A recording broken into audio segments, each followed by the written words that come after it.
Greetings, I'm Zachary Hepner. I'm pleased to share this Dvar Torah with you for Parashat Vayakhel. The Passionate Pilgrim is an anthology of 20 poems collected and published around the year 1599 that were attributed to a W. Shakespeare on the title page, only 5 of which are considered authentically Shakespearean. I don't know if the penultimate sonnet was penned by that bard or some other bard, but lines 362 to 365 read the following.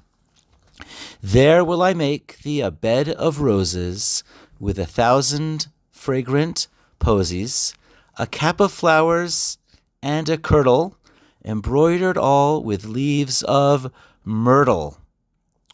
Could the author of this sonnet, either Shakespeare or Pseudo Shakespeare, have been familiar with the Zohar on Parashat pekudei, on Parashat Vayakhel, which was written by Rabbi Shimon bar Yochai, a.k.a. Rashbil, or Pseudo Rasbhi? It is funny that Parashat Vayakhel causes anxiety to pulpit rabbis. A sentence or two of narrative, and the rest seems to be almost a carbon copy, or a repeat of Parashat Terumah. Pulpit rabbis rush to talk about anything else, Adar, Parashat Shekalim, or something or anything else. Yet, read the Zohar on Vayakhel. It's a cornucopia of ideas. You'd have no idea that there's a brain freeze of creativity in the Pseudo Shel Mikra. In fact, the most commonly read passage of the Zohar, which is called Brich Shmei, is an excerpt from Zohar Parashat Vayakhel. So back to the Shakespeare or Pseudo Shakespeare. Why is it so important to Rashbi or to Pseudo Rasbhi that hadassim, or the myrtle, represents the quintessential fragrant vegetation? Personally, I would have chosen the lilac blossoming bush. Zohar Vayakhel 21 teaches that after the fragrance of the myrtle helped soothe or uplift Adam Harishon following his first Shabbat, perhaps right as he was forced to leave the Garden of Eden. The Zohar continues that the myrtle is kiyuma denafsha. It uplifts the soul.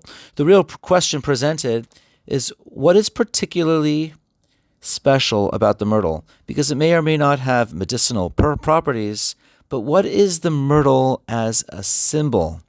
I feel the answer might be related to the most meaningful metaphor and symbols of the Arba Minim, what is called the mitzvah of lulav. And the famous story connects how Rabbi Shimon bar Yochai became the famous renowned mystic who learned and taught the Zohar. The most famous symbolism of the lulav is taught in Vayikra Rabbah 30. The fruit of I quote, the fruit of a beautiful tree. These are referring to Israel. Just like this etrog, which has a taste and a smell, so to Israel has among them people that have Torah and have good deeds. The branches of a date palm, which is the lulav, this is referring to Israel. Just as this date, which has taste but has no smell, so too Israel has amongst those who have Torah but do not have good deeds. And the branches of a braided tree, which is the myrtle. This is referring to Israel. Just like this hadas, myrtle, which has a smell and has no taste, so too Israel has amongst them who have good deeds but do not have Torah. And aravot, brook willows, this is referring to those who have good deeds. This is referring to those which have no smell and no taste. So to Israel has amongst them people who have no Torah and have no good deeds. So what does the Holy One, blessed be He, do? To destroy them it is impossible, but rather the Holy One, blessed be He, binds them together into one aguda, into one group, and these will atone for those. Vayikra Rabbah teaches that the Hadas represents Jews who do not have Torah, but they do have good deeds. The fragrance represents those good deeds performed by those Jews who are not fortified with Torah or knowledge or study. Now, let's study the Babli's version of the Rabbi Shimon bar Yochai origin story. This is Bavli, Shabbat 33. Rabbi Yehuda, Rabbi Yossi, Rabbi Shimon were sitting, and Rabbi Yehuda ben Gerim sat beside them. Rabbi Yehuda opened and said, "How pleasant are the actions of these nation, the Romans, as they established marketplaces, established bridges, and established bathhouses." Rabbi Yossi was silent. Rabbi Shimon bar Yochai responded and said, "Everything that they established only for their own purposes. They established marketplaces to place prostitutes in them, bathhouses to pamper themselves, and bridges to collect taxes for all who pass over them."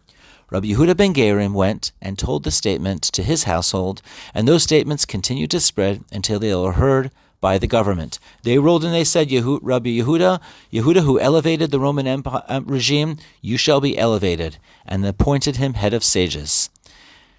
Yossi, who remained silent, shall be exiled to his home in Judea, and sent to the city of Tzipori. And Shimon, who denounced the government, shall be killed. Rabbi Shimon bar Yochai and his son Rabbi Eliezer went and hid in the study hall.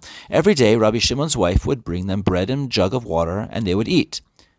When the decree intensified, Rabbi Shimon said to his son, "Women are easily impressionable, and therefore there is room for concern that they will torture her, and she will reveal our whereabouts."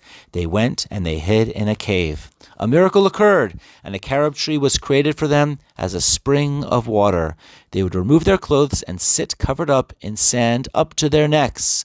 They would study Torah all day in that manner.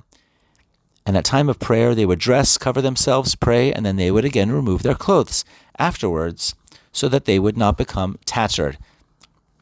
They sat in the cave for 12 years. Eliyahu Hanavi stood at the entrance of the cave and said, "Who will inform Yochai that the emperor died and his decree has been abrogated?" They emerged from the cave and saw people who were plowing and sowing. Rabbi Shimon bar Yochai said, "These people abandon eternal life of Torah study and engage in temporary life?" The Gemara relates that Rabbi Shimon bar Yochai and his son Rabbi Eliezer directed their eyes, and immediately they burned everybody that they saw. A divine voice emerged and said, "Did you emerge from the cave in order to destroy my world? Return to your cave." They went and they sat in the cave for 12 months. They said, "A judge of the wicked in Gehenna lasts for 12 months. Surely their sin was atoned in that time." A divine voice emerged and said, "Emerge from your cave." They emerged. Everywhere that Rabbi Eliezer would strike, Rabbi Shimon would heal. Rabbi Shimon said to Rabbi Eliezer, "You, my son, and I suffice for the entire world. As for the two of us are engaged in the Torah study." As the sun was setting on Shabbat evening, they saw an elderly man who was holding 2 bundles of hadassim branches and running at twilight. They said to him, "Why do you have these?" He said, "In honor of Shabbat." They said, "Well, one would suffice." He answered, "One is for Zachor, and one is for Shamor," the 2 verses, Exodus 20 and Deuteronomy 5. Rabbi Shimon said to his son, "See how these beloved mitzvot are to Yisrael. Their minds were put at ease, and they were no longer upset that people were not engaged in Torah study." That's the end of the story. Rabbi Shimon emerges from his cave a second time, but this time he sees an elderly Jew carrying hadassim. His zealous attitude towards those who are not studying Torah became soothed when he learned the symbolism of those hadassim. They are the kavod shavat, echad lezachor, echad l'shamor. What a beautiful story. Before bringing things together like an agudas lulav wrapped together bundle, this Rashbi origin story actually has an inclusion. Parenthetically, the longer Bavli Aggadot all have inclusions and are meant to be read with these literary motifs and structures. This one is no different. Rashbi's journey starts with Rashbi criticizing the outsiders. In this case, the outsiders are the Romans. They're doing deeds, and those deeds are ill intent or minimally self-serving intent. Rashbi is soothed at the end of the story in a case, when he emerges from the cave the second time, when he sees an insider, not an outsider. This is a Jew. He's not necessarily learned. He's not a scholar, but he's a doer. This Jew is doing a good deed. This is a Hadassim Jew who has good deeds, but he might be lacking in Torah. It's a double metaphor. The Jew himself is incarnate, the metaphor of the myrtle, and Rashbi is pleased with such Jews. No surprise that the same Rashbi, or Pseudo Rasbhi, of the Zohar makes such a strong point to emphasize that there is no greater fragrance than that of good deeds. He could have chosen the lilac bush, but that is just a perfume. The Jew, who is represented by the myrtle, is bound with all the other species of the lulav, and his good deeds are uplifted even more and even more to the splendor of the heavens, kazohar harakia. When I read Shakespeare's line, embroidered all with leaves of myrtle, I envision the lulav of the Lubavitcher Rebbe, who literally embroidered his lulav all around with myrtle leaves. Was that pshat in Shakespeare? I don't know, but it certainly is drash, remez, and sod.